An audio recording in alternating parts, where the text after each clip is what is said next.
Hi everyone, this is Bryn.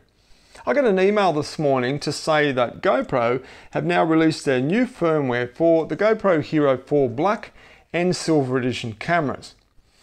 Firmware version 2.00.00 includes a number of really cool new features. For both the Black and Silver Edition cameras, there's a new feature called time-lapse video. What that does is, rather than capturing a series of photos like you did in the past, and time-lapse is still available, but you can now also capture time-lapse video as a single MP4 file. There's two available resolutions. Firstly, there's 2.7K in a 4:3 ratio, which has pretty much the same ratio as the existing time-lapse photos. But there's also 4K in a 16:9 ratio, which means that you could immediately upload that file to social media or YouTube without having to put it through an editing program first to stretch it out to widescreen. There's auto camera rotation, which allows you to flip the camera from up to down without having to change anything in the settings. Now that's really cool, and a good protection is that when you hit the shutter button, it locks it in at whatever orientation you actually had the camera set to. So that means that if you actually want to flip upside down while you're recording, then that's okay and it won't change on you. There's also 36 photo bursts, which takes 30 photos over a 6-second interval.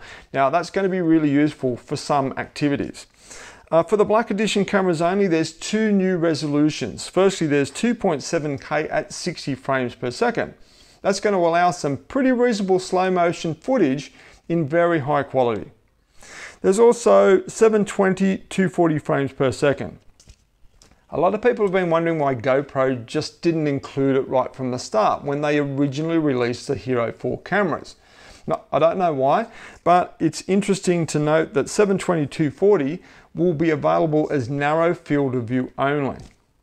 If you're using the GoPro HERO4 Black Edition camera and you have the LCD Touch BacPac, you'll now be able to add HiLight Tags during video playback.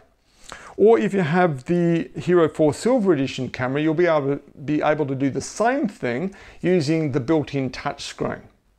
Other than that, there's only a few minor performance and usability improvements. You can update your HERO4 camera in one of three ways. Firstly, you can do it manually by downloading the firmware from the GoPro website. You can do it via GoPro Studio, or you can do it via the GoPro app. Okay, I'm going to play around with the new firmware over the next few days and hopefully put up a few videos about the new features. Until then, this is Bryn. Thanks for watching.